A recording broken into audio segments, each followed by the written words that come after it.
Wabarakatuh. Eee, Segala puji kepada Allah Subhanahu wa taala yang telah memberikan kita berbagai nikmat serta rahmat sehingga kita dapat berkumpul via daring ini, dan juga tak lupa kepada, eee, Nabiullah Muhammad yang telah menyampaikan, risalah ke agama Islam sehingga, umat Islam dapat, umat Arab, masyarakat Arab jahiliyah dapat berpindah dari kegelapan menuju zaman yang terang benderang. Nah, pertama-tama perkenankan saya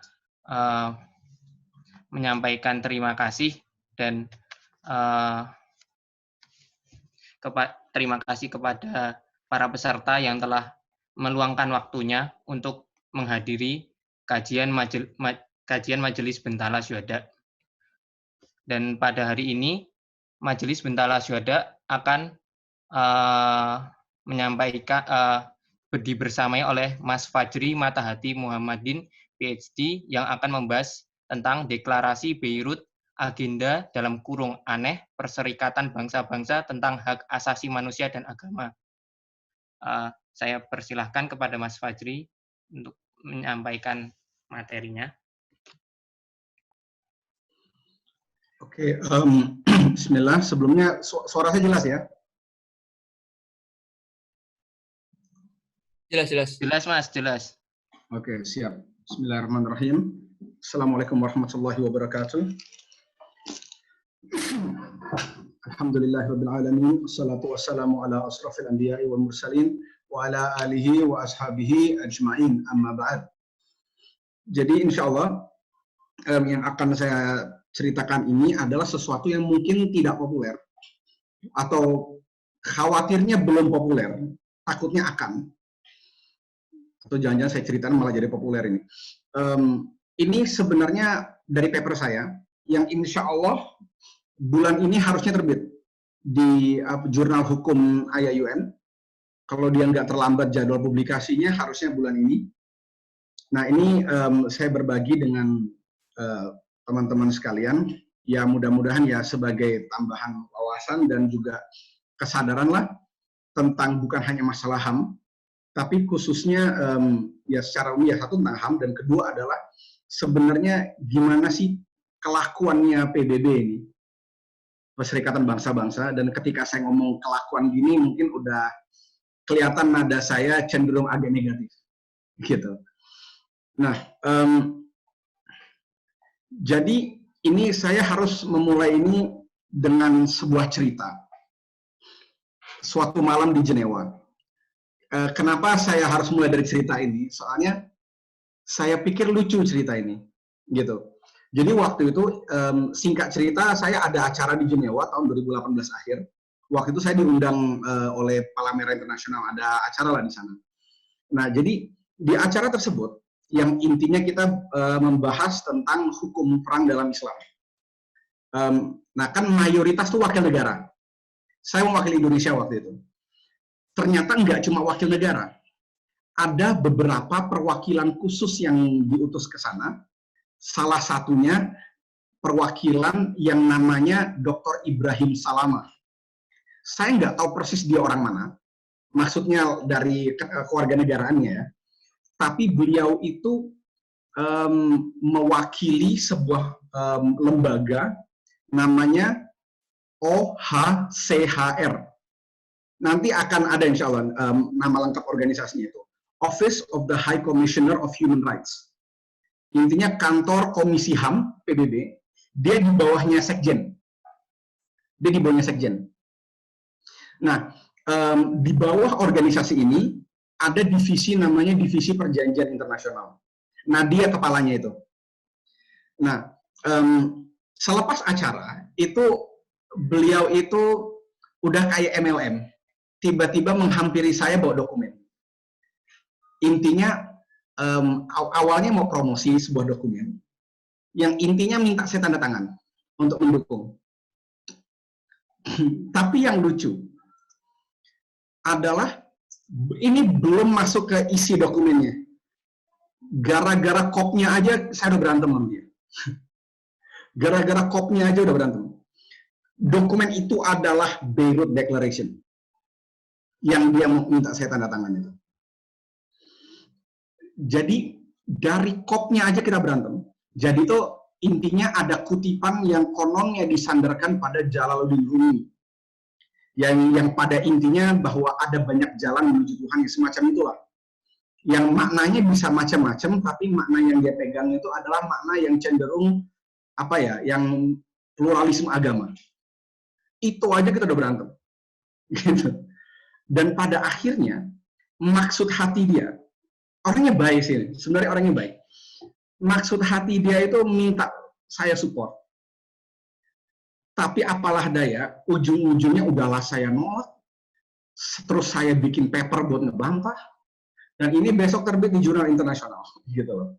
Jadi ya menurut saya agak lucu aja, agak ironis gitu loh, dari niatnya dia seperti itu. Nah, kenapa saya sampai segitunya? Kenapa saya sampai segitunya? Nah, ini akan saya ceritakan. Gitu. Ini akan saya ceritakan.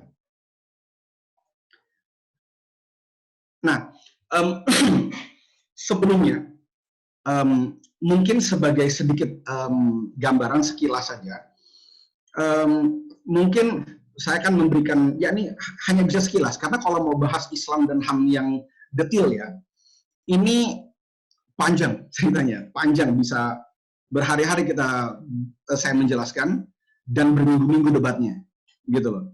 Cuma ini sedikit dari saya secara umum saja. Ini kenapa saya bilang antara kambing versus buaya. Itu begini, kambing matanya berapa? Kan 2. Kambing matanya berapa? 2. Kakinya berapa? Kambing 4, buaya 4. Mulutnya berapa? Kambing 1, buaya 1.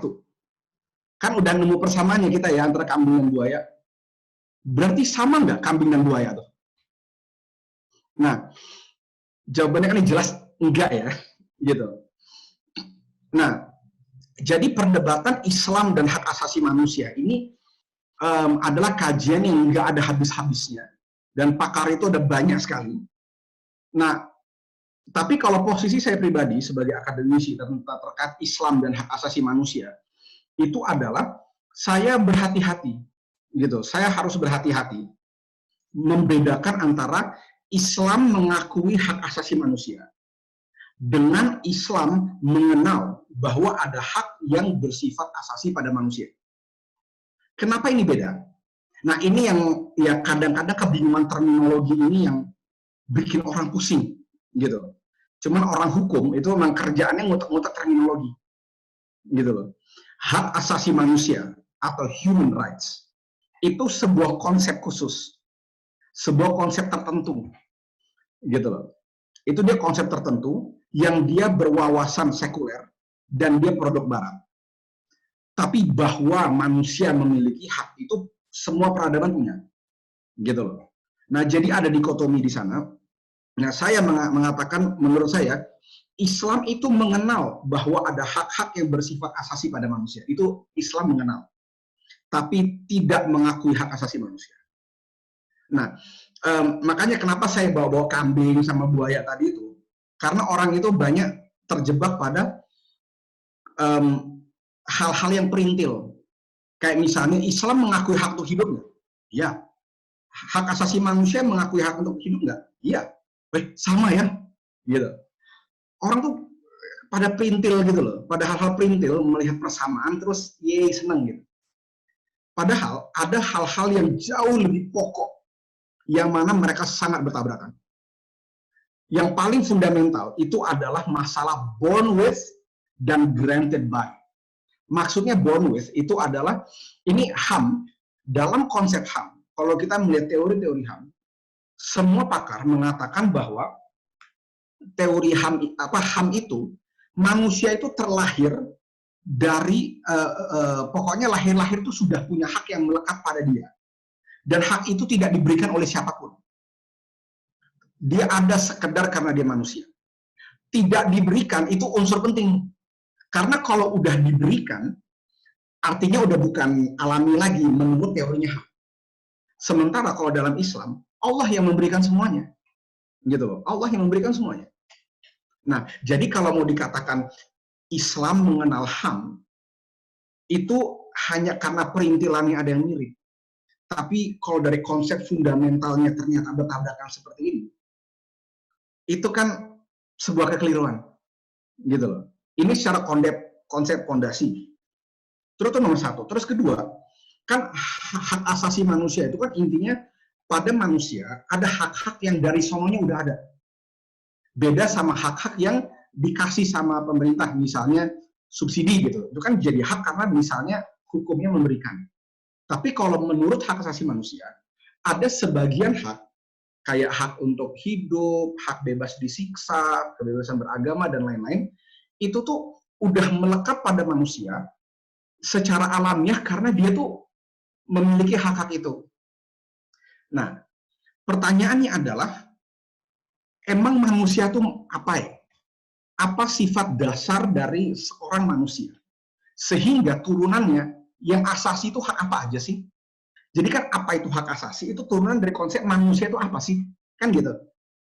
Nah, HAM ini adalah ya salah secara genealogi keilmuannya, dia itu adalah turunan dari ya prinsip sekularisme lah, gitu. Dia memang prinsip dari sekularisme. Yang mana manusia ala sekuler dengan manusia ala Islam itu punya perbedaan konsep. Ya makanya turunannya pun beda. Misalnya manusia itu menurut HAM ya, dia terlahir dengan otonomi 100% atas badannya dia. Badan dia adalah milik dia, gitu. Sehingga kalau misalnya nih dibilang orang lain nggak boleh mengotak-ngatik badan dia, orang lain nggak boleh. Oke, kita nggak masalah dengan itu. Tapi maknanya juga dia suka-suka mau ngapain, gitu loh. Nggak ada batasan asal nggak ganggu orang lain.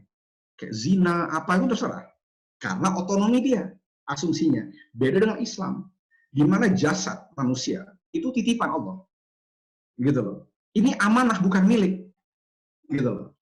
Jadi turunannya pun jadi beda dari konsep-konsep ini. Jadi turunannya ya mungkin ada sebagian yang mirip, ada yang bertentangan, tapi pada prinsipnya saya pribadi merasa bahwa ada perbedaan antara Islam dan HAM, gitu loh, secara pondasi. Iki sing ngorek-ngorek sopo ya. Oke, itu sekilas ya. Jadi poin saya yang pengen saya katakan adalah ketika HAM berinteraksi dengan Islam, perlu ada interaksi yang lebih kritis, gitu loh. Bukan tolak semua, saya nggak bilang tolak semua. Islam menolak semua isi dari HAM, enggak. Gitu. Ada perintilan-perintilan yang bisa kita kita adopsi. Tapi itu panjang ceritanya. Itu pengantarnya aja saya nggak membayangkan sepanjang itu ya, tapi tiba-tiba ternyata malah panjang.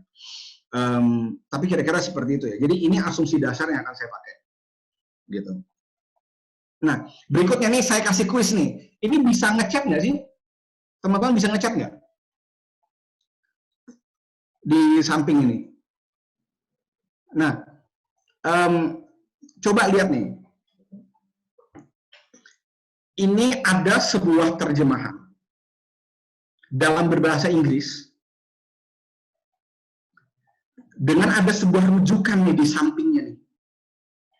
Kalau yang kalau yang buat teman-teman yang merasa yang di sini kekecilan, saya gedein di bawahnya tuh. Ini dalam bahasa Inggris. Menurut teman-teman ada berapa kesalahan di sini? Ini bisa kelihatan nggak? Bisa ngechat nggak? Chatnya dibuka untuk umum nggak sih? Nah. Barusan sudah dibuka, Mas. Oke. Hai. Nah, coba nih, mungkin saya minta barang 2 menit gitu. Waalaikumsalam Taswisnu. Nah, coba. Ini kuis nih. Ini kan ceritanya kan saya dosen nih, walaupun di kelas saya jarang ngasih kuis. Tapi, ini coba. Kira-kira apa aja yang keliru di sini?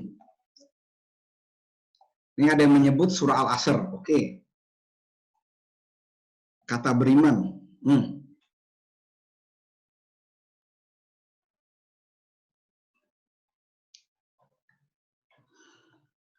Ya ini ya di situ ya betul. Ini poin masalah pertama ya, yang menurut saya ini kesalahan paling fatal. Illalladzina amanu wa amilus solihat. Kecuali ini manusia dalam keadaan rugi, kecuali mereka yang beriman. Harusnya kan beriman kan ya. Baru setelah beriman baru amal soleh. Ini imannya hilang. Gila nggak? Itu yang paling besar. Duh, ini kalau kita ketemu langsung nih, Mas Ahmad Wali ini saya kasih souvenir nih. Kalau bawa. Nah, itu satu kesalahan. Ada yang bisa nemu kesalahan lain nggak?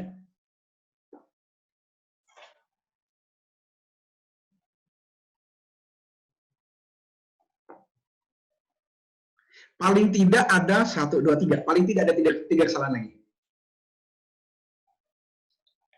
Ini buat teman-teman kalau monggo dilihat chatnya ya.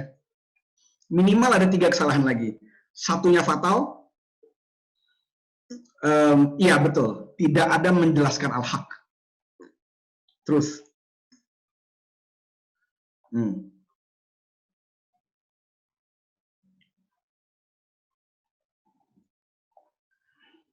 Ya. Ya betul. Ya ini yang utama, yang kesalahan utama udah kelihatan ya. Sorry tadi ada yang baru muncul chatnya apa nih? Oh ya, ketiga kesalahan betul. Jadi tadi kesalahan pertama ini ya, imannya hilang. Terus yang truth, hak, kayaknya dia menerjemahkannya di righteous deeds, gitu, righteous deeds. Aduh nih kalau mau bahas bahasa Inggrisnya nih reduksi makna yang luar biasa ya. Terus watawasau bis sabr. Persist in that vein ki opo ya. Kayak ngawur ya nerjemahin ini. Terus beberapa kesalahan kecil ya. Ini ayat ini kan ayat 1 sampai 3 ya dengan salah ya. Ayat 1 sampai 3. Ini dibilang cuma ayat 3. Terus Quran. Quran ki opo ya? Quran, Mas. Gitu. Nah gini. Ini kenapa saya membahas hal ini? Karena begini, saya nggak tahu, teman-teman mungkin di sini, saya melihat ada yang jauh lebih senior dari saya, ada yang juga jauh lebih junior dari saya, mungkin kita merenung aja, umur berapa kita pertama kali hafal surat Al-Asr, dan umur berapa paling nggak kita tahu artinya. Terutama buat kita yang nggak ngerti bahasa Arab ya, insya Allah anak kecil juga ngerti ya, gitu. Harusnya anak kecil ngerti ya. Makanya pertanyaannya adalah ini persist in vain is equal to sabar. Iya, enggak indeed, nggak pakai indeed. Iya, ini dari Nur Awaliyah, nggak pakai indeed, inna. Itu penekanan itu penting sekali. Penekanan itu penting. Nah, jadi kayak luar biasa ya. Nah, kebayang siapa yang nulis ini? Siapa yang nulis ini? Karena ya, kalaupun nggak hafal ya, Google kan bisa ya. Google tuh nggak susah gitu. Nah ini kita keep dulu ya. Ini kita keep dulu. Nah, ini saya cerita dulu tentang Faith for Rights Project, Beirut Declaration dengan 18 commitments. Jadi, Faith for Rights Project ini adalah proyeknya OHCHR, Office of the High Commissioner of Human Rights. Dia di bawahnya Setjen PBB, Setjen. Nah, jadi intinya tuh dia tuh pengen bikin program bahwa agama-agama itu mendukung HAM loh, gitu. Jadi poinnya ya jangan jadikan agama sebagai alasan untuk menentang HAM. Idenya begitu. Nah,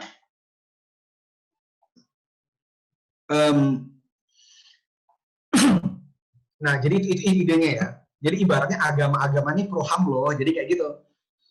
Nah, outputnya itu adalah sebelum, by the way, 2017. Maaf saya nggak nulis tahunnya, lupa. Nah, outputnya itu Beirut Declaration. Nah, Beirut Declaration ini datang satu paket dengan 18 commitments. Jadi ada 18 poin butir yang intinya adalah dari Beirut Declaration ini kita punya 18 komitmen untuk kita laksanakan dalam rangka HAM dan agama, gitu. Idenya begitu. Ini monggo bisa di-download nih, bisa ini nggak sih? Teman-teman bisa ngeklik nggak di sini? Lah, aduh, sorry, maklum gaptek. Ya, saya nggak tahu teman-teman bisa apa namanya Google atau enggak, tapi coba deh, mungkin bisa coba di search aja Beirut Declaration PDF atau Beirut Declaration 18 Commitments PDF gitu, atau diketik yang di layar di depan ini, insya Allah bisa gitu. Nah, pesertanya jadi yang diundang untuk workshop itu adalah perwakilan agama-agama di dunia, itu termasuk perwakilan agama Islam. Pasti, ini saya ngomong begitu bukan karena dokumennya ngomong ya, ada perwakilan Islam tuh nggak ngomong.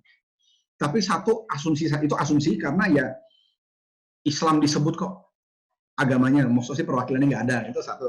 Kedua, PIC-nya, yaitu Dr. Ibrahim Salama itu, ngakunya sih Muslim. Misalnya ya dia datang sebagai seorang Muslim, gitu loh. Maksudnya nggak ngundang Muslim.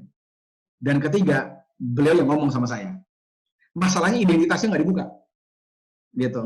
Nggak diketahui siapa yang diundang. Nah, deklarasi tersebut, Beirut Declaration itu terbuka untuk penandatanganan. Jadi siapa aja boleh boleh nunjukin support gitulah. Nah, untuk itulah Dr. Ibrahim Salama datengin saya untuk mendakwahi saya untuk ikut tanda tangan. Gitu. Jadi dia itu terbuka untuk semua.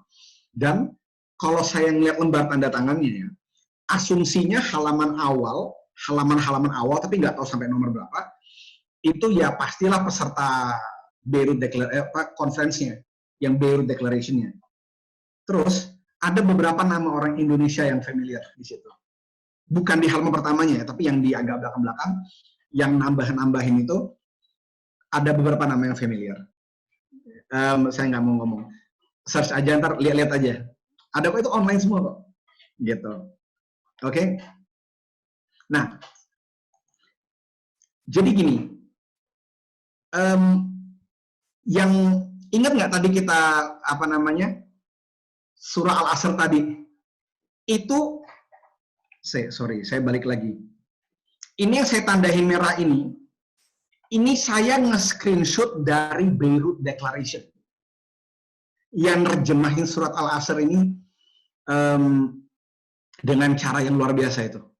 Itu teks dari Beirut Declaration. Nulis Quran salah, nerjemahin ayat salah, nulis nomor ayat salah. Penasaran nggak sih siapa yang mewakili Muslim? Sesuatu yang di Google tuh bisa loh. Gitu. Nah, itu baru permulaan.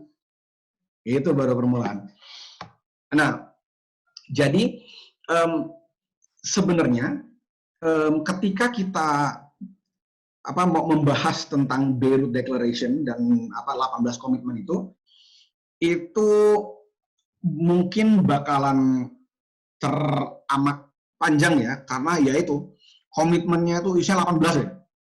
Isinya itu 18. Dan ya nanti kalau udah dapat papernya, ntar ada kok di situ gitu. Nah, tapi kalau mau di summary ya, punca atau sumber masalah yang paling utama yang saya identifikasi itu adalah ini standar minimum yang disepakati oleh peserta Beirut Declaration, yaitu Universal Human Rights, yaitu hukum hak asasi manusia internasional. Jadi maksudnya ya instrumen-instrumen HAM PBB gitu. Yaitu ya ini ada rujukannya di paragraf 14 dari Beirut Declaration.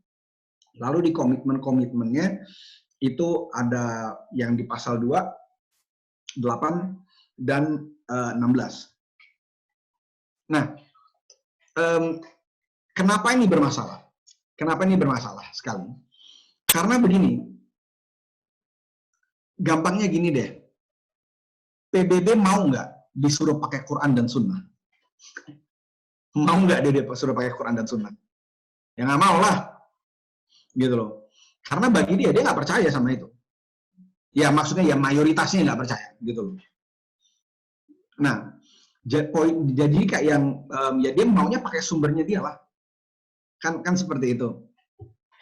Nah, jadi ide dari sebuah kesepakatan dari standar minimum, teorinya dia harusnya kan sesuatu yang semua sama-sama sepakat, sehingga kalau ada isu apapun yang mau mereka terima, misalnya ada poin HAM apa gitu loh, kalau mau mereka terima, artinya tidak bertentangan dengan agama apapun, gitu loh. Sedangkan kalau ada sebuah perbuatan yang mau dibilang itu melanggar HAM tuh, artinya perbuatan yang ditolak itu bertentangan dengan semua agama. Kan asumsinya ya gitu ya.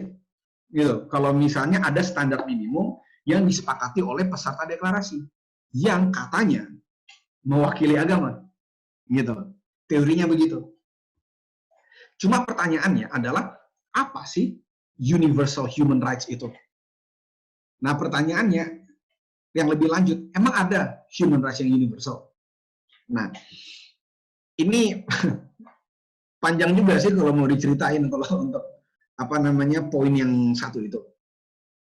Karena memang ketika kita berbicara tentang bahwa manusia itu ada hak-hak yang seharusnya itu universal dalam artian mau dimanapun, terlepas dari sukunya, kebangsaannya, warna kulitnya, dan lain sebagainya, itu haknya sama. Selalu ada sebuah ideal bahwa ada hak yang bentuknya seperti itu, yaitu universal. Nah, kemudian ada nih orang datang dengan HAM, dengan konsep HAM, lalu dia mengatakan HAM itu universal, dan ini kami bawa HAM-nya. Kalau kita katakan HAM harus universal, bolehlah kita setuju HAM itu harus universal, katakanlah kita setuju. Tapi kan belum tentu yang dia bawa itu adalah universal. Gitu loh. Nah, masalahnya yang mau kita kita permasalahkan juga dari semua instrumen HAM yang dimiliki oleh PBB, ya memang mayoritas negara ikut sih. Tapi pertama, tidak semua negara ikut. Tidak semua negara ikut. Walaupun mayoritas. Dan ingat, hukum internasional itu nggak ada negara di puncak. PBB itu bukan negara pemerintah dunia. Dia kayak cuma geng aja. Kayak tempat negara-negara ngumpul lah, ibaratnya begitu. Gitu. Dia bukan pemerintah dunia. Jadi misalnya nih, salah satu perjanjian HAM yang dianggap sakti banget itu perjanjian HAM tentang hak-hak sipil dan politik tahun 66. Salah satu yang paling sakti katanya. Tapi Malaysia nggak ikut. Malaysia nggak ikut. RRC nggak ikut. Gitu loh. Nah, terus mau dibilang universal itu dasarnya apa ya? Itu pertama loh. Terus kedua, pun ada yang ikut, itu ada yang mengecualikan pasal-pasal tertentu. Bisa kayak begitu. Kalau perjanjian internasional yang negaranya banyak. Kalau mau detailnya, itu hukum perjanjian internasional itu 4 SKS. Belum lagi HAM internasionalnya itu juga 4 SKS. Gitu kalau di tempat kami. Jadi ada masalah seperti itu lagi. Belum lagi dari yang tidak dikecualikan pasalnya. Penafsirannya itu beda-beda.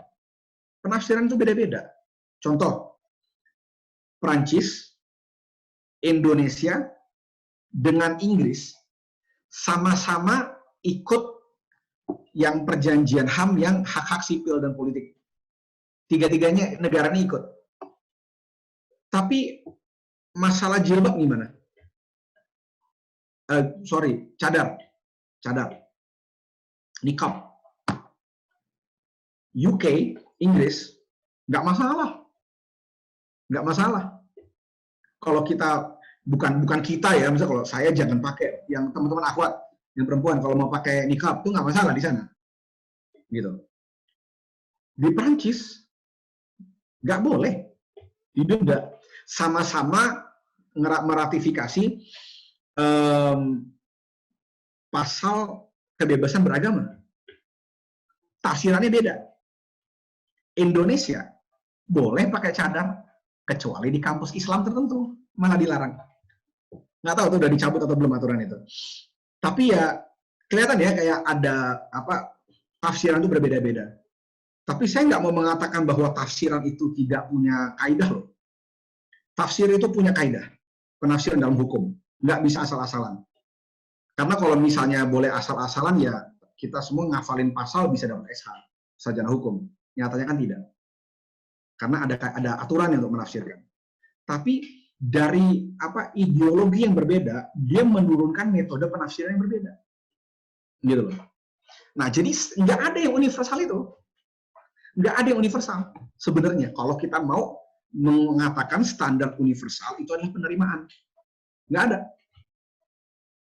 Apalagi kalau mau mikir kesetaraan gender misalnya. Perempuan bisa nggak jadi pemimpin? Yang dikritik negara Islam, kan masalah perempuan nggak boleh jadi pemimpin. Tapi coba mana yang lebih dulu punya pemimpin perempuan, Amerika atau Pakistan? Misalnya seperti itu. Tapi ya itu tentu intrik-intriknya banyak. Poin saya masalah kenyataannya ya, penerimaan HAM itu nggak ada yang universal. Tapinya adalah PBB itu suka maksa. Ini problemnya. PBB itu suka maksa. Saya kasih contoh. Ada satu instrumen yang dianggap lebih sakti dari yang paling sakti. Kan tadi kan saya bilang ada konvensi HAM tentang hak-hak sipil dan politik. Ada yang lebih sakti lagi kononnya, yaitu Deklarasi Universal HAM, Universal Declaration of Human Rights. Namanya keren ya, universal. Emang semua negara menyetujui? Enggak loh. Waktu dulu, yang nyepakati itu kayaknya cuma 48 deh. Tapi anggota PBB zaman itu tahun 48 ya, masih sedikit. Saudi, Rusia, itu nggak setuju. Nah terserah kalau mau bilang harusnya Saudi setuju, harusnya Rusia setuju, itu urusan lain. Intinya nggak setuju. Tapi mereka tidak mengatakan no. Mereka abstain. Tapi muatannya adalah penolakan. Gitu loh. Dari statement mereka. Gitu loh. Nah, apa yang mereka permasalahkan? Salah satunya kalau Saudi itu ini. Hak untuk murtad. Menurut Deklarasi Universal HAM, berpindah agama itu adalah hak. Gitu. Itu adalah hak. Nah ini, makanya saya tambahkan di sini Universal Human Rights, menurut PBB itu termasuk apa aja. Nah yang pertama itu masalah murtad. Kalau dalam Islam, ini orang berhak untuk masuk Islam, berpindah dari agamanya. Tapi kita tidak mengakui ada hak untuk orang berpindah dari Islam keluar agama Islam. Gitu loh. Orang mungkin mikir, kok nggak adil sih? Kok yang satu boleh, satu enggak? Ya jangan gitu. Kalau kita mengaku Muslim ya, kita ini yang benar lah, gitu loh. Masa orang punya hak untuk melakukan yang batil? Itu kan udah kata yang bertentangan. Masa orang punya hak untuk berpindah dari yang sudah hak, pindah ke yang jalan yang batil? Gitu. Itu masuk akidah Islam itu. Gitu. Dan ini bahasannya panjang. Cuma pada prinsipnya, simpelnya, Itu alasan Saudi saat itu, dan Islam tidak mengakui itu pindah agama dari Islam ke agama lain atau ke tidak beragama, itu adalah hak, itu nggak betul, gitu loh. Tapi PBB itu masih kekeh aja. Mereka menganggap itu adalah hak yang universal. Jadi Saudi nggak dihitung itu loh. Dan waktu itu nggak cuma Saudi loh, Saudi, Malaysia, Brunei, Sudan, Somalia, zaman itu Afghanistan. Nggak mengakui loh hak untuk berpindah agama keluar Islam. Terserah nih, mungkin nggak tahu teman-teman terserah kalau mau punya stance yang berbeda.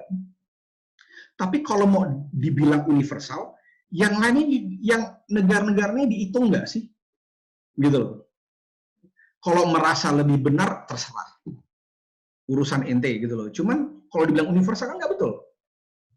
LGBT. Gokil nih. LGBT itu, ini saya bukan mengatakan, by the way ini saya tidak berbicara untuk membenci orang yang berorientasi seksual yang kepada sejenis atau biseks. Saya bukan mengujarkan kebencian kepada mereka, bukan itu poinnya. Tapi dalam Islam, dari apa yang saya pahami, yang dilarang adalah ketika seseorang berhubungan seks dengan sesama jenis, antara lain seperti itu, atau laki-laki yang berpakaian sebagai perempuan dan juga sebaliknya. Itu panjang bahasannya kalau kita mau berdebat tentang hak LGBT ya. Cuma prinsipnya dalam Islam seperti itu. Nah, dan di dunia ini tidak ada dukungan universal terhadap hak-hak LGBT. Tidak ada. Gitu loh. Ada buku yang baru kami terbitkan, saya salah satu penulisnya. Kita terbitkan akhir tahun lalu, 2019, tentang LGBT, dan ada survei singkat tentang negara-negara di dunia dan dukungan mereka atau penolakan terhadap hak-hak LGBT. Memang ada penambahan ya negara-negara yang pro LGBT ya, tapi nggak universal. Bahkan gimana ya hitungannya mayoritas atau minoritas ya? Susah juga ngitung jumlah negara atau proporsional dibandingkan populasi, bola. Cuman intinya penolakan tuh masih di mana-mana. Kan berarti kan nggak jelas kan? Gitu loh, maksudnya itu universal apa enggak? Tiba-tiba PBB melalui UNDP, dia mengucurkan dana untuk mendanai gerakan-gerakan NGO pro LGBT, gitu loh. Itu ada yang seperti itu, dana-dana seperti itu, sampai makanya Yusuf Kala itu kemudian sempat buat statement. Ini saya bukan ngomong konspirasi ya, ini udah masuk berita ini udah masuk berita, dan coba cek websitenya UNDP. UNDP itu apa sih? United Nations Developmental Program. Jadi dia berbicara tentang perkembangan, gitu loh, pembangunan. Menurut dia penerima LGBT itu termasuk ya. Makanya tadi kan ingat ya, ini kan Beirut Declaration ini programnya OHCHR. Nah, ketuanya OHCHR, komisionernya yang sebelumnya sekarang udah ganti, orang Yordania, namanya sih Muslim, keluarganya Raja Yordan. Dia mengatakan bahwa jangan simpelnya intinya beliau mengatakan di mana Indonesia kan waktu itu RKUHP itu kan udah menuju ini kan negosiasi mengkriminalisasi LGBT gitu waktu itu. Dia mengatakan Indonesia jangan malah mundur.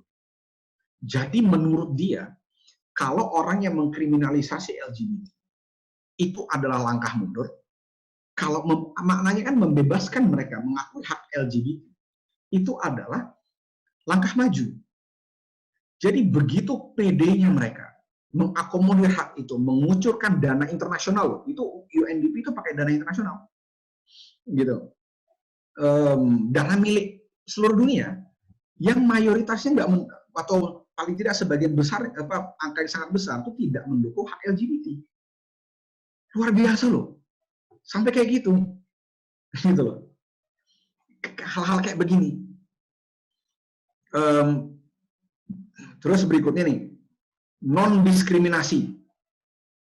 Ini harus hati-hati, karena mungkin semua orang atau mayoritas orang kan mengatakan ya Islam juga menentang diskriminasi. Tapi kita perlu merinci perbedaan antar ras, antar suku, itu mungkin ya, kita tidak ada diskriminasi sama sekali. Tapi kalau untuk misalnya agama dan jenis kelamin, ada perdebatan di sana. Contoh, laki dan perempuan dalam hukum waris, dalam hukum perkawinan itu tidak sama. Saya yang pertama katakan tidak sama. Saya nggak mau bilang diskriminasi ya, tidak sama.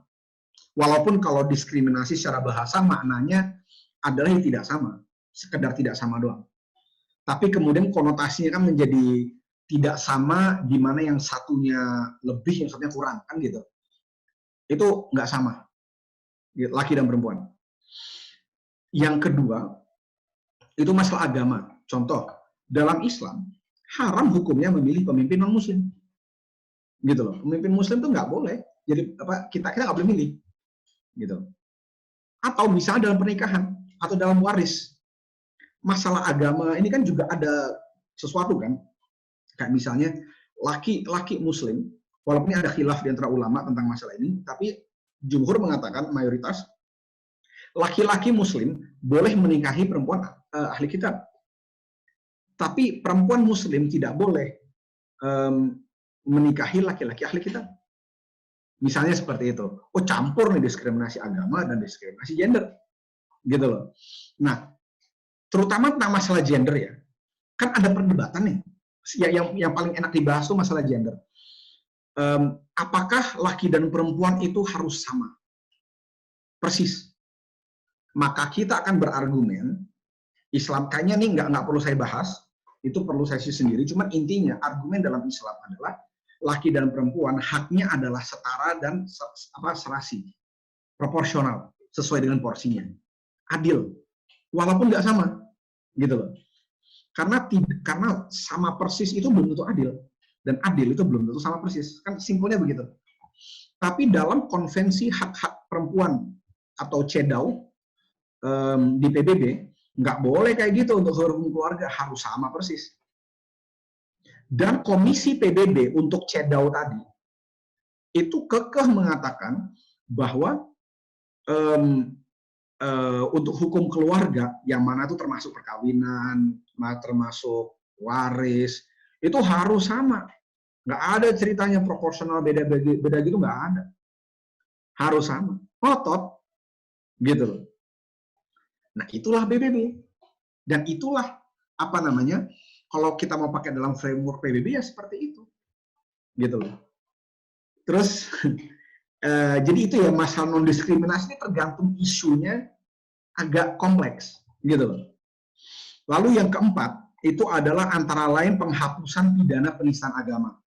Ini saya sebut secara khusus. Sebenarnya yang lain juga sih.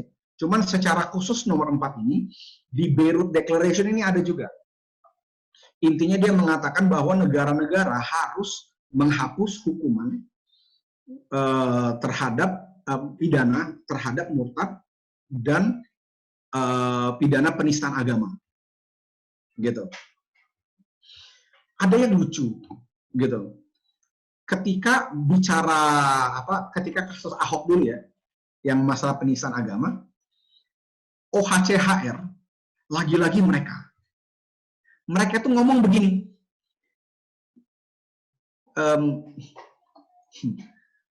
sampai geli saya. Kata mereka, pidana penistaan agama tidak punya tempat di negara yang toleran seperti Indonesia. Gitu. Jadi katanya, intinya pidana atau hukuman terhadap penista agama itu tuh nggak punya tempat di negara yang toleran kayak Indonesia. Lucu ya, saya nggak paham logika itu. Kalau mau benar tuh pidananya dihapus. Penistaan agama tidak punya tempat di negara yang toleran. Kan begitu. Nah, tapi memang gini, masalah penistaan agama ini memang kompleks. Ini agak kompleks. Karena nanti ada argumen-argumen seperti misalnya agama tuh nggak perlu dibela dan lain sebagainya.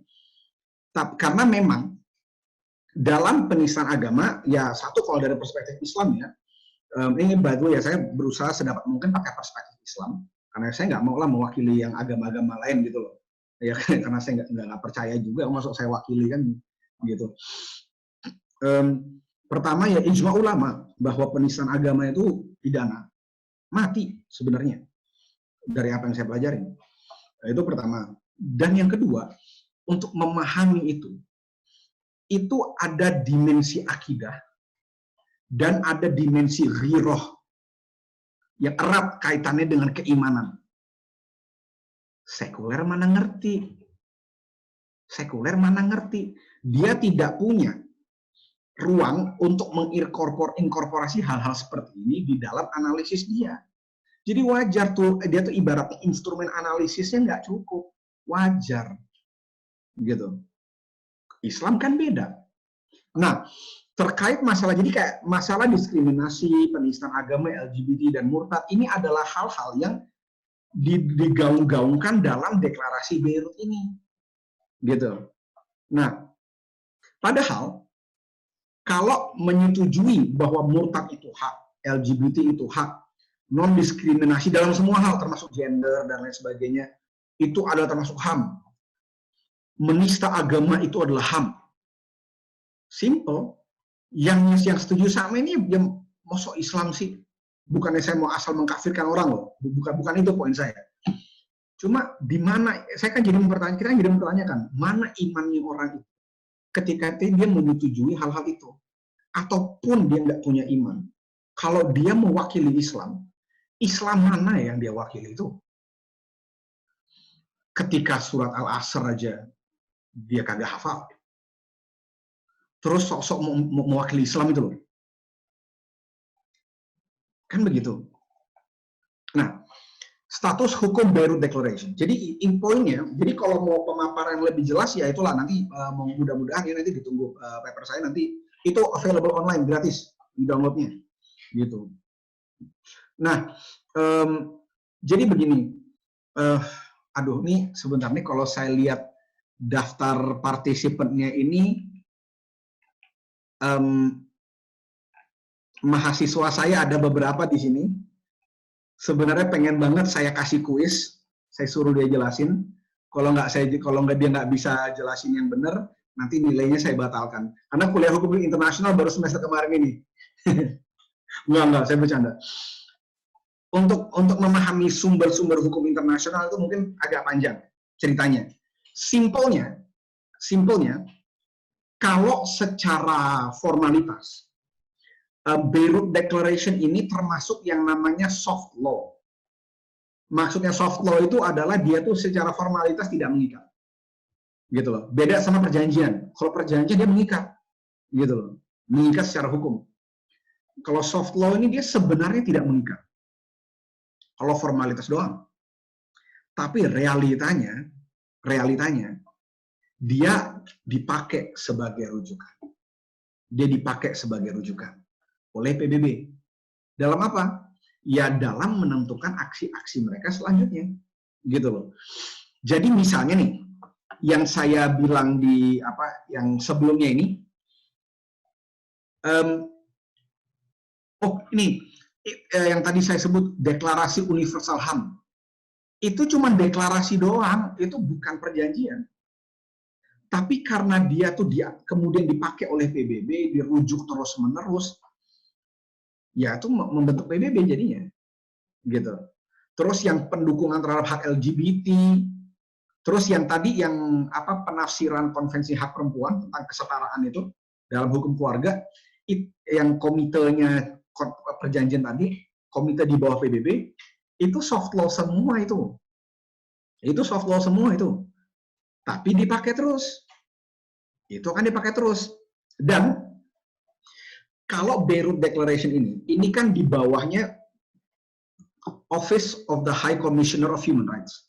Dia di bawahnya Sekjen. Nah, jadi dia dalam tanda kutip lebih cenderung kepada pelaksana. Nah, yang lebih tanda kutip berperan dalam menentukan norma, itu ada lembaga lain di bawah PBB juga, namanya Human Rights Commission, gitu. Nah, yang itu isinya perwakilan negara-negara, 47 negara. Nah, mereka sudah melaporkan mengutip Beirut Declaration ini, dipakai sama dia, gitu. Jadi, ya, walaupun dia bukan instrumen hukum yang mengikat secara formal ya, tapi lihat aja, ntar dipakai terus. Nanti apa legitimasinya? Tuh wakil-wakil agama kalian tuh sudah menyepakati, gitu loh. Ya inilah yang akan mereka lakukan, dan ya lihat aja, nanti akan ada program-program lain lagi. Nanti akan ada lagi, gitu. Nah, ini ini waktunya sampai jam 10 ya. Ini mudah-mudahan kita punya banyak waktu buat berdiskusi di sini. Nah, ini yang pertama saya mikir itu, yang diundang PBB untuk mewakili umat Islam itu siapa sih? Gitu loh. Karena misalnya gini deh, kalau standarnya adalah surat Al-Asr tuh hafal ya. Saya punya ponakan masih kecil, umur 6 apa 7 si Ali itu ya. Dia tuh surah An-Naba tuh hafal ya. Dia aja lah panggil sana kalau perwakilan yang sekarang itu suratul Asr aja kagak bisa. Gitu loh. Dan insya Allah ulama tuh nggak susah gitu loh nyarinya. Siapa sih yang diundang? Nah, kita kan nggak tahu. Gitu loh. Kita kan nggak tahu. Nah, pertanyaan berikutnya, ngapain sih PBB ngundang mereka? Apa agendanya? Apa agendanya? Nah, karena saya yakin PBB itu nggak bodoh-bodoh amat, gitu loh. Karena ya, misalnya nih orang yang ngontak saya kan Dr. Ibrahim Salama nih. Nah, waktu yang acara yang saya ketemu sama beliau, ya kan dia juga ada di acara itu dengan Palang Merah Internasional. Mereka itu mengundang orang-orang untuk berdiskusi tentang hukum perang dalam Islam. Itu wakil-wakil negara lain canggih-canggih itu. Yang dari Mesir, itu penasehatnya Syekhul Azhar yang diundang. Wakil rektornya Universitas Al-Qarawiyyin, itu diundang juga. Gitu loh. Terus muftinya Kosovo, mufti besarnya Kosovo, diundang juga. Ngerti loh ya siapa yang harus diundang, gitu loh. Makanya saya waktu diundang ke sana tuh kayak ngerasa paling kayak ini orang-orang luar biasa semua. Saya kayak ngerasa paling kecil di situ, walaupun secara fisik saya jelas tidak kecil. Tapi ya itulah, ngapain nih diundang? Kan kelihatan banget sengaja tuh. Nggak mau bilang lagi siapa yang orang yang mewakili itu. Gitu. Nah, memang kadang-kadang untuk protokol keamanan itu identitas dirahasiakan. Nah, acara yang saya ikuti di yang Palang Merah itu sama, ada protokol kerahasiaan, namanya Chatham House Rules. Tapi protokolnya itu tidak menutupi siapa yang hadir, dia cuma menutupi siapa ngomong apa, gitu loh. Jadi saya nggak boleh mengutip pendapat orang lain di forum itu dan disampaikan ke publik, saya nggak boleh menyampaikan itu. Gitu. Jadi protokolnya tuh tidak merahasiakan siapa yang hadir. Untuk apa dirahasiakan toh? Gitu loh. Kan ada yang aneh nih, sengaja ini. Gitu loh, sengaja. Makanya nah kan kita tahu nih ada yang kayak begini nih. Jadi apa nih? Gimana nih langkah ke depan yang harus dilakukan? Kalau sekadar kajian saya, ya prinsipnya ada 3. Satu, yang paling penting, itu pengembangan keilmuannya. Karena kajian-kajian HAM dan Islam, itu ya di satu sisi ya banyak sekali. Nggak habis-habis sampai capek kalau mau dilihatnya.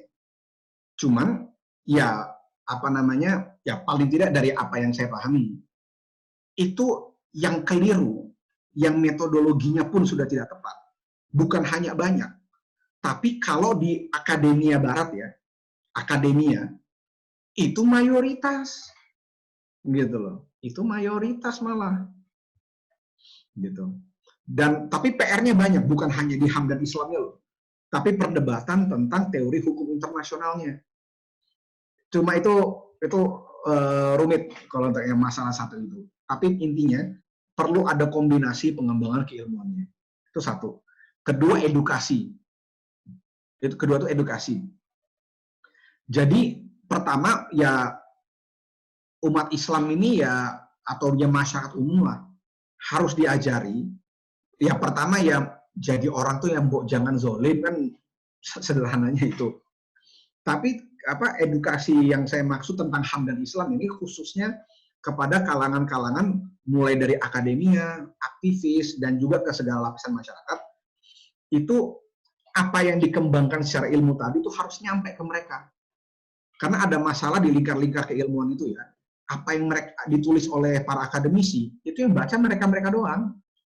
Rakyat umum tuh nggak ngerti. Gitu loh, soalnya rumit. Gitu loh. Jadi gimana caranya edukasi yang baik. Dan antara lain yang penting itu adalah membetulkan kekeliruan-kekeliruan yang ada. Karena banyak sekali masyarakat itu ya kayak misalnya mereka tuh mendukung hak-hak tertentu atau mendukung pemikiran tertentu karena mereka memiliki asumsi yang keliru terhadap pemikiran tersebut. Gitu, itu edukasi penting. Dan yang ketiga yang nggak kalah pentingnya itu lobby nasional dan lobby internasional. Gitu loh. Yaitu ya gimana caranya supaya kalau level nasional ya gimana caranya supaya stakeholder di dalam negeri ini ya dalam kebijakan-kebijakan terkait HAM itu bisa lebih mempertimbangkan hal-hal seperti ini, gitu loh, mempertimbangkan norma-norma agama dengan cara yang betul, jangan versi yang tersekularisasi yang nggak benar, gitu loh. Yang mana ya alhamdulillah ya ini masih 50-50 ya, kita masih melihat ada perbedaan approach di level kebijakan, gitu. Dan ya ini makanya kita ramai banget debat RUU PKS, RKUHP dan lain sebagainya. Lalu level internasionalnya juga, gimana caranya negara-negara entah negara-negara Islam kalau mau pakai lobby yang klasik atau melalui gerakan-gerakan yang non tradisional entah lewat NGO atau yang lainnya itu bisa lebih mengkampanyekan konsep-konsep hak asasi manusia yang alternatif, gitu loh, yang alternatif untuk memperkaya dan supaya wacana di luar itu nggak cuma yang satu versi saja, gitu. Jadi ya kira-kira itu sih renungan dari saya, kurang lebihnya mohon maaf. Itu ya sekali lagi mohon maaf juga saya tuh nggak bisa terlalu mendalam tentang Beirut Declaration, tapi mudah-mudahan yang berusaha saya sampaikan itu yang sudah pokok-pokoknya, yang menurut saya pribadi itu yang paling penting, gitu, yang mewakili masalah semuanya, gitu. Jadi demikian, monggo kalau misalnya ada pertanyaan, tanggapan, sanggahan, monggo saya kembalikan kepada moderator. Jazakumullah khairan katsiran.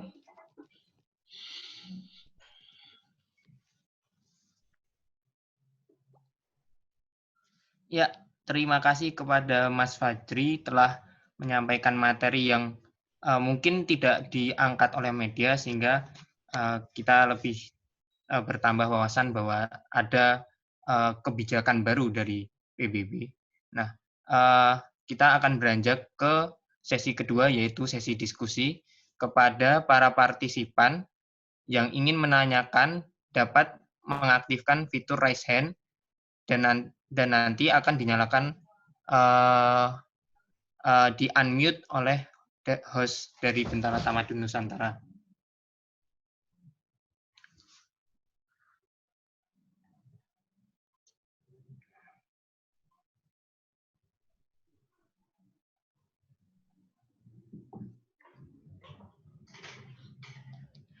Ini saya stop sharing boleh ya? Iya, boleh Mas Fajri. Oke, terima kasih. Silahkan Mas Hani.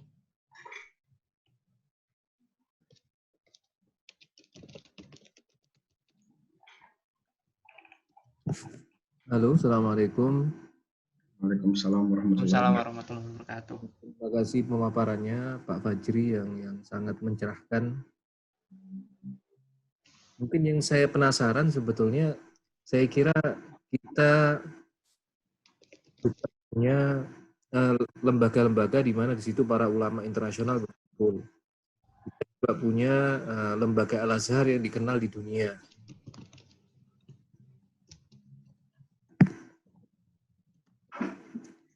Apakah selama ini tidak ada upaya menanggapi berbagai macam move-move seperti yang banyak yang seperti yang disampaikan oleh Pak Fajri tadi, karena saya kira ini bukan satu-satunya move yang dimanfaatkan berbagai ideologi untuk menunggangi PBB agar ideologi mereka tersebar ke seluruh dunia, terutama agenda-agenda kelompok-kelompok mereka. Itu saja, terima kasih. Oke, terima kasih banyak. Ini saya jawabnya Mas Hanif satu-satu atau ngumpulin dulu atau gimana nih? Tadi dari oh ya, satu-satu aja, Mas. Oke, siap. Oke. Jadi yang menanggapi dalam isu HAM secara umum sebenarnya banyak ya, gitu. Ada banyak, gitu. Kalau dari Al-Azhar sendiri untuk isu ini saya belum mencari juga ya fatwa-fatwa terkait HAM secara luas, gitu.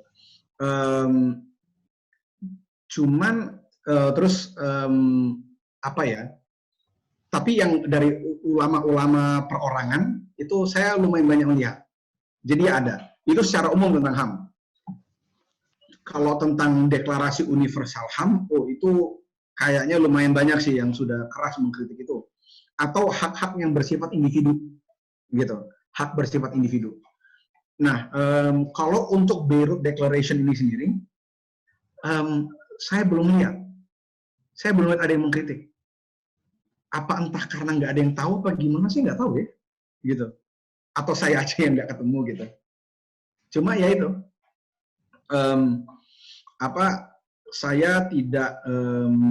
saya belum menemukan ada ulama yang mengkritik khusus tentang deklarasi Beirut ini. Jadi begitu. Cuma untuk gerakan-gerakan HAM secara umum itu ada banyak sih, ada banyak.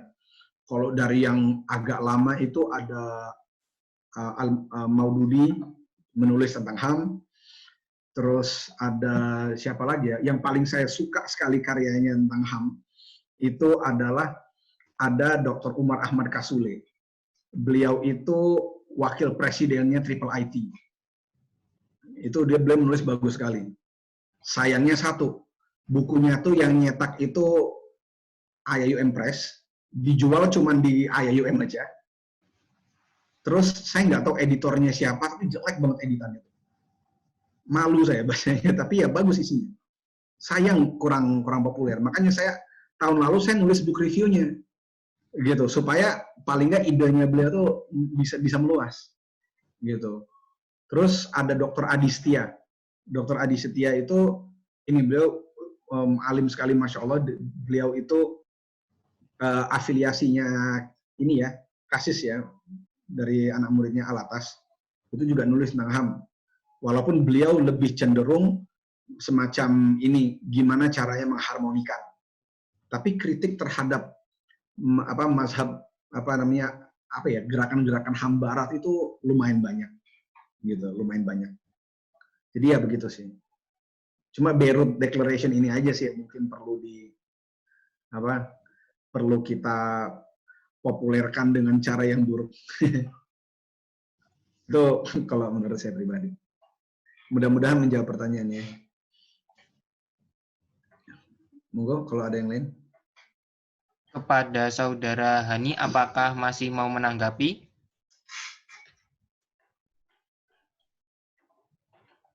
Terima kasih. Mungkin tadi referensi yang pertama tadi, apa tadi? Minta maaf Pak Fajri, tadi ada dua tadi yang direferensikan untuk tentang HAM itu. Referensinya sebelah ini, chatnya mana ya? Ini saya tulis di samping ya.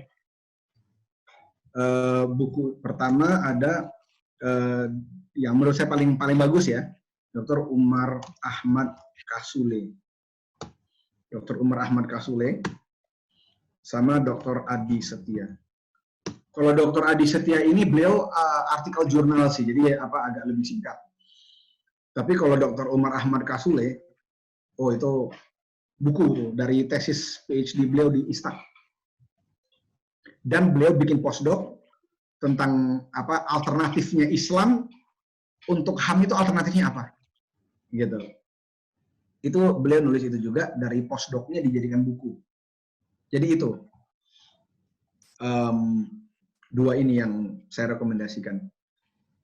Cuman ya ini, kalau yang bukunya Dr. Umar ini mungkin nyarinya agak susah. Karena harus ke IAIM sana. Gitu. Terima kasih, Pak Badri. Oke.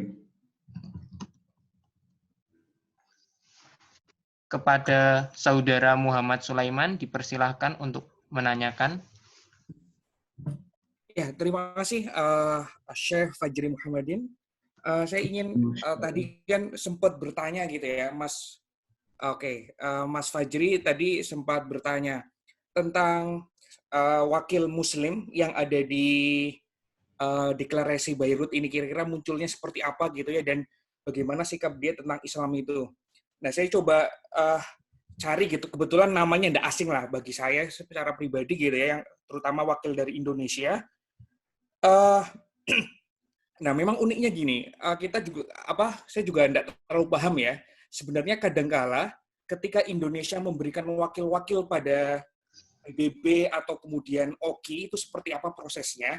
Tapi kalau yang orang dari Indonesia ini dia memang akademisi gitu ya di salah satu UIN, kemudian dia sudah cukup aktif lama gitu di komisi HAM-nya OKI gitu. Nah, mungkin bisa jadi karena dia sudah lama di komisi HAM OKI itu, kemudian mungkin diusulkan untuk yang PBB itu gitu, Mas Fajri. Atau seperti apa mungkin?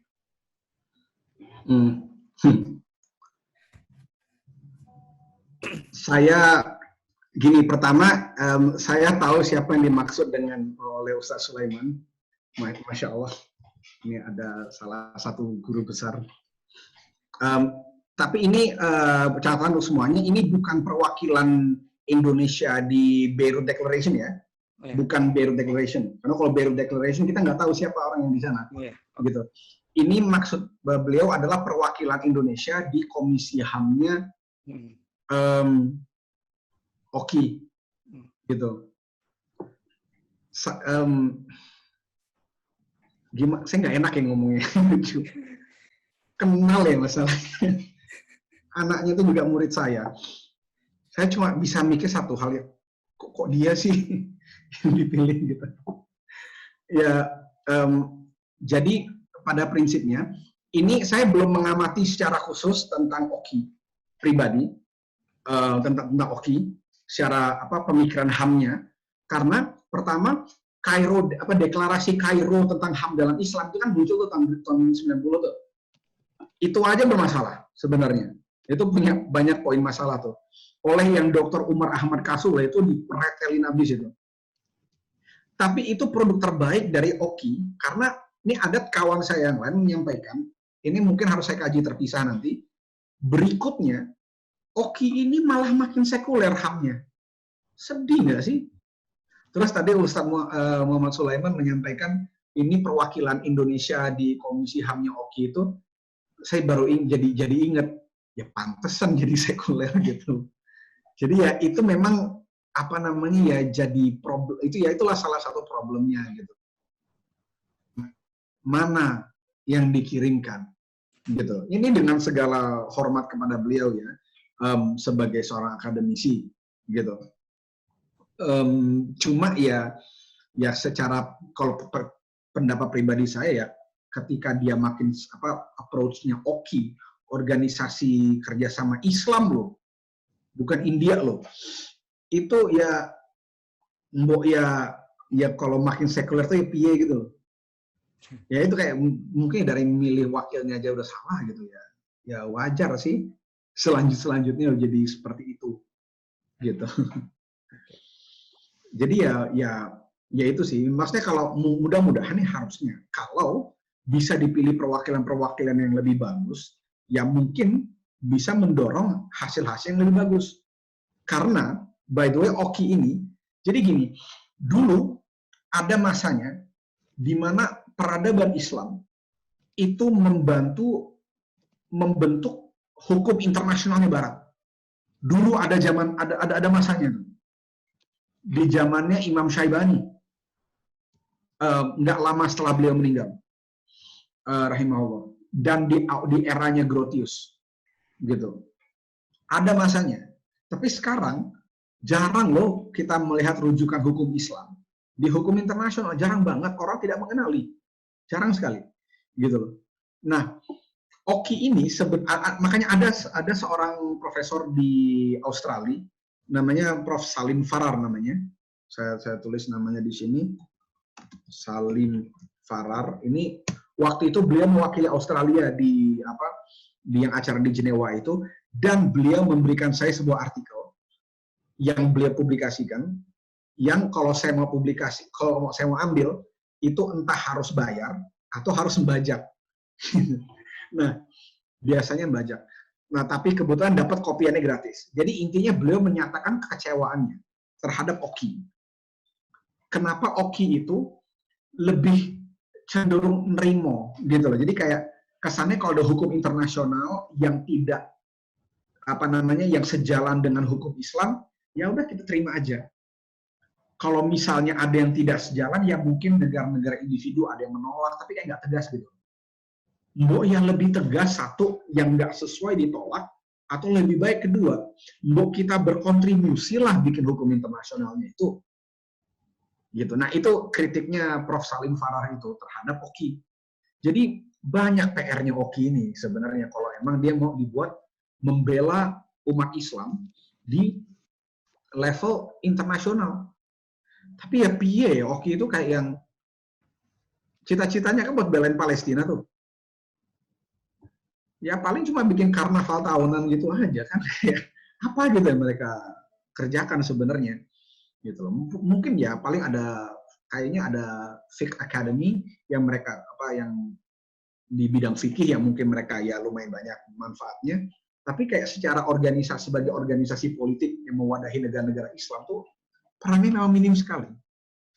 Jadi ya itu ya PR sih memang, apalagi wakil-wakil negara yang dikirim ke sana dari Indonesia ya kayak begitu gitu. Ya itu problem sih. Jadi ya nggak tahu, mudah-mudahan itu menjawab pertanyaannya. Tapi itu ya PR sih.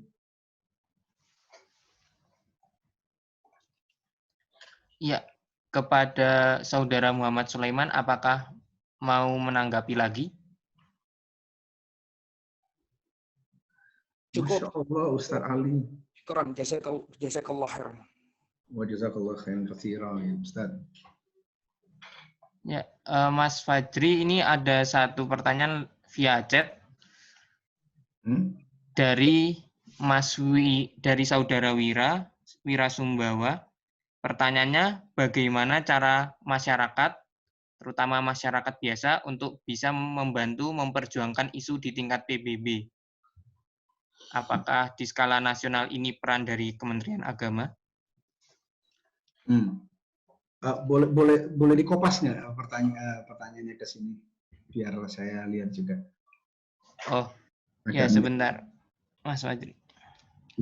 Tapi sebentar, intinya gimana masyarakat yang paling di masyarakat biasa ya. Oke. Bagaimana cara masyarakat biasa? Loh, sebentar. Wah, ini Ustadz Ali nih usil. Masyarakat biasa untuk membantu memperjuangkan isu di tingkat PBB. Apakah ini peran dari Kementerian Agama? Pertama, kalau masyarakat biasa ya yang minimal sekali itu adalah ya ini wallahu a'lam, pendapat pribadi aja ya gitu. Ini ya dengan mengedukasi diri supaya minimal dia mempraktekkan ya ajaran Islam dengan baik dan benar. Karena di dalam ajaran Islam, semua syariat itu mengandung maslahat. Itu sebuah kaidah. Gitu. Bila dia melaksanakan syariat dengan baik, maka dia akan memberikan maslahat, yaitu pastilah dia menunaikan hak bagi orang-orang dan dia melaksanakan kewajibannya.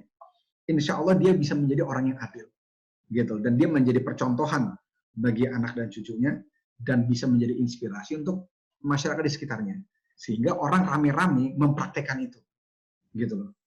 Sehingga ya dalam konteks itu dia menjadi, kalau orang Inggris mengatakan walaupun a brick in the wall, bagian dari sebuah sistem yang baik. Sehingga mungkin ada proses bottom up. Sehingga ya praktek ini bisa menjadi bagian dari best practice. Sehingga policy maker bisa melihat bahwa ini bukan cuma akademisi cuap-cuap, tapi masyarakat pakai. Gitu loh. Jadi mungkin cara yang paling minimalis seperti itu. Atau kemudian, tapi ada yang lain, misalnya lebih mengedukasi diri lagi, entah menjadi aktivis atau juga menjadi akademisi atau naik ke pemerintah, ke level pemerintah, ya jadi menteri luar negeri misalnya, gitu. Kalau saya lebih condong melihat kayaknya ini ya, kalau untuk level internasionalnya ya Kemlu sih, gitu. Kalau apa namanya, kalau bicara tentang berhubungan dengan PBB-nya, itu Kemlu. Tapi kalau kita bicara masalah dalam tanda kutip HAM ini ya, dia kan holistik dalam banyak hal. Karena hak ini kan nggak cuma bicara tentang hubungan dengan PBB, tapi dia bicara tentang hidup, dia bicara tentang ekonomi, dia bicara tentang apa sosial kemasyarakatan. Jadi semua kementerian itu punya peran, gitu, punya peran. Karena peran Islam itu bukan cuma di Kementerian Agama. Karena Islam itu kan mengajarkan kita dari bangun, tidur sampai bangun. Semua itu ada, gitu. Jadi nggak bisa cuma Kementerian Agama, gitu. Jadi dimanapun bisa berkontribusi, gitu. Nggak cuma Kementerian Agama. Walaupun kalau bisa di Kementerian Agama, ya mungkin nanti kaitannya dengan kurikulum misalnya dan lain sebagainya ya. Tapi yang lain juga bisa. Jadi dimanapun kita ya bisa kontribusi. Itu mungkin demikian. Mudah-mudahan itu bisa menjawab.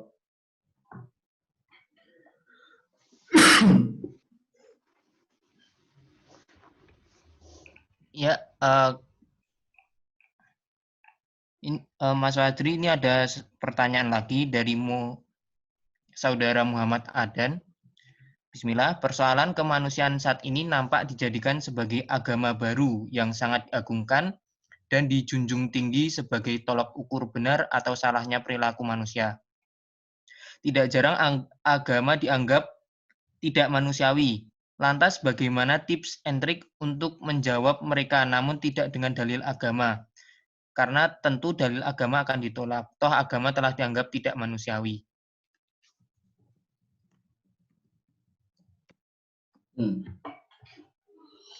Oke. Ini pertanyaan yang sangat menarik ya. Karena ini kita bukan hanya bicara tentang ilmu, tapi kita bicara tentang bagaimana menghadapi manusia. Ini kalau dari pengalaman saya ya, kunci nomor 1, kalau misalnya, oh ini ada sebentar, kemanusiaan dianggap ini, dalil agama akan ditolak. Oke. Jadi begini. Pertama kita baca dulu yang nanya ini orangnya kayak apa. Gitu. Emang mau belajar atau cuma mau cari masalah? Itu pertama. Terus kedua, punya waktu panjang atau enggak? Karena nanti berbeda.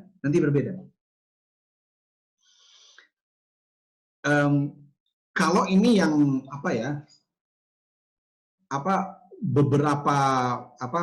ini contoh beberapa pengalaman yang saya pernah alami ya ketika terpaksa berdebat dengan orang ya. Itu ini pengalaman waktu saya dulu S2 di Inggris, itu kan kita di sana tuh muslim sering dakwah di jalan tuh. kita sering dakwah di jalan, terus ya udahlah kayak orang bisa, kita buka stand, orang datang gitu loh, debat gitu. Nah, mereka tuh ada satu yang udah kelihatan nih orang cuma mau cari ribut, gitu loh. Yang perlu kita ingat, orang mau cari ribut, itu nggak bisa kita ajarin, gitu loh. Orang cari ribut nggak bisa kita ajarin, gitu loh. Jadi minimal kita tanda kutip kita tampar, biar dia mikir, gitu. Jadi yang terjadi seperti ini, dia tuh dari awal udah tanya, ini saya persingkat ya ceritanya.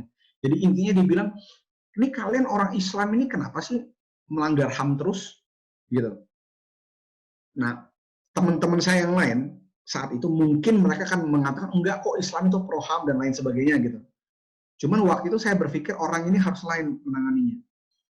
Saya tanya balik, HAM itu yang mana? Dia bilang yang udah diterima universal lah, gitu. Terus ya saya tanya balik, universal ini menghitung kami umat Islam nggak? Kami dihitung nggak dalam universal tuh? Terus dia bilang, lo enggak, ini kan ya untuk seluruh dunia lah. Terus, by the way, saya nggak tanya loh, isu HAM-nya itu apa? Tuh belum sampai ke sana diskusinya. Saya cuma langsung tembak aja, saya bilang, apa yang saya imani, saya akui sebagai HAM versi saya. Dan kami umat Islam itu lebih dari berapa miliar di dunia ini. HAM kamu tuh nggak universal. Atau kamu nggak mengakui kami sebagai manusia. Gimana? Diam dia tuh. Diam. Gitu. Nggak bisa jawab. Dia diam. Terus kayak sosok garuk-garuk, terus kemudian nanya-nanya yang lain gitu lah. Gitu. Atau sosok nyerang isu yang lain.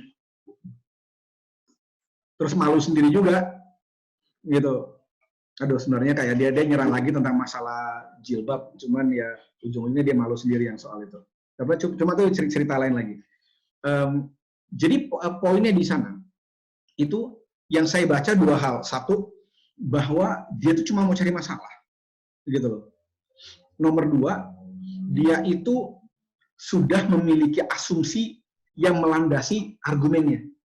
Jadi kalau landasannya hancur, argumennya kan hilang. Ya saya kejar di situnya. Jadi itu tergantung situasi aja. Jadi misalnya dia mengatakan bahwa bagaimana trik untuk menjawab mereka namun tidak dengan dalil agama, karena tentu dalil agama akan ditolak. Karena toh agama dianggap tidak manusiawi. Kalau misalnya memang seperti itu ya nanti ya tergantung, lagi-lagi tergantung percakapan dan gimana kita membaca situasi ya. Kayak misalnya nih, manusiawi ini manusia menurut siapa ya?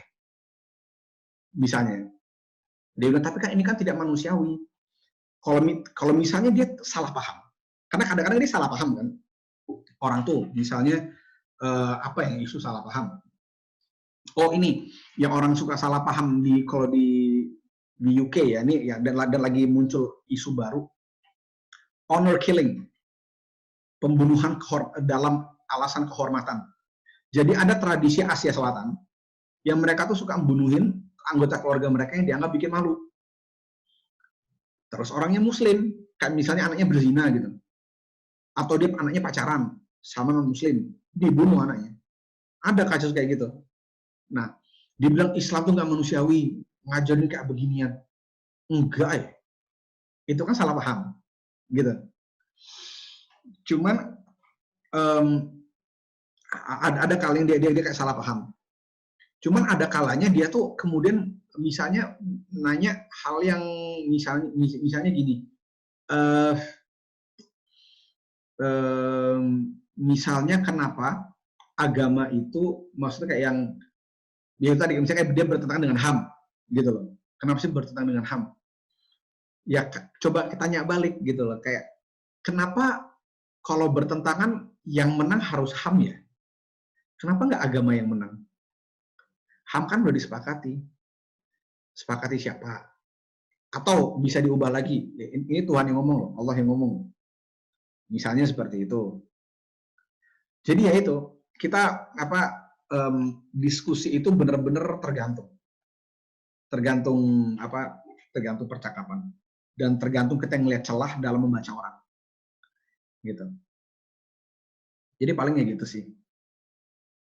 Jadi nggak ada rumus pastinya ya. Benar-benar situasional. Nah, mudah-mudahan mungkin nggak terlalu banyak membantu, tapi ya mungkin mudah-mudahan ide itu bisa bermanfaat. Gitu sih. Karena itu ya itu mengkombinasi antara kita punya ilmunya sama kita ada skill-nya juga gitu loh dalam membaca percakapan. Ya mungkin itu, Mas. Ya, terima kasih kepada Mas Fajri telah menjawab.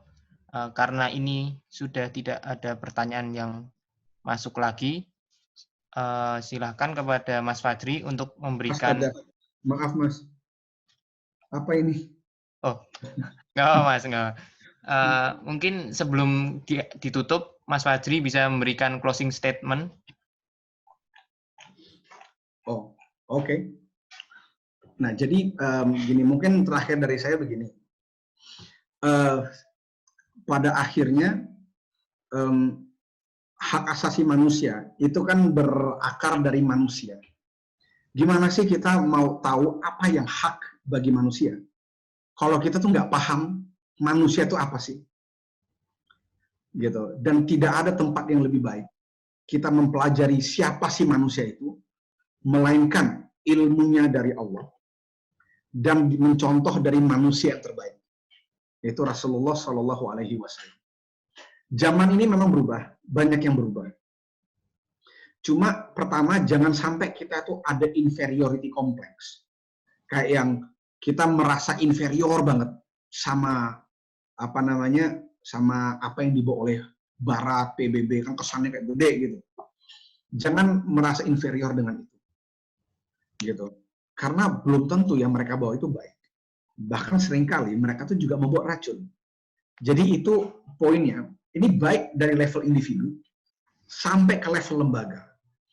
Itu kita harus ya namanya sejauh mana amanah yang dititipkan Allah kepada kita, baik kita sebagai seorang individu yang mungkin kita berniaga, atau sebagai seseorang aparat pemerintahan, atau sebagai akademisi, atau sebagai apapun, gitu. Ya kenalilah, gitu. Sebenarnya apa yang dimintakan oleh Islam, apa yang diajarkan oleh Islam, yang terbaik untuk kita lakukan. Kalau ada yang bilang hal yang berbeda, cek dulu, jangan kita yang salah paham. Tapi kalau ternyata kita sudah merasa paham, dan kok yang selain Islam membawa ternyata mengajarkan sesuatu yang berbeda, ya jangan diterima lah, gitu. Dan memang orang yang datang membawa keburukan itu ya banyak, gitu. Kita harus menolak itu jelas. Tapi sebelum menolak, kan kita harus kenali dulu. Dan kita nggak akan kenal kalau kita nggak menambah ilmu. Karena itulah dikatakan menuntut ilmu itu adalah kewajiban sebagai umat Islam. Dan ilmu itu dimulai dari ilmu agama. Ilmu teknik, ilmu hukum itu ilmu fardu kifayah, penting. Tapi bukan yang paling penting. Gitu loh. Semua berpusat kepada tauhid. Jadi ya mungkin kira-kira seperti itu. PBB kelakuannya seperti itu, ya bismillah lah kita lawan dengan di level kita masing-masing dengan kita mulai jadi manusia yang sebaik mungkin. Begitu. Jadi mungkin segitu saja dari saya. Jazakumullah khairan katsira. Assalamualaikum warahmatullahi wabarakatuh. Waalaikumsalam warahmatullahi wabarakatuh.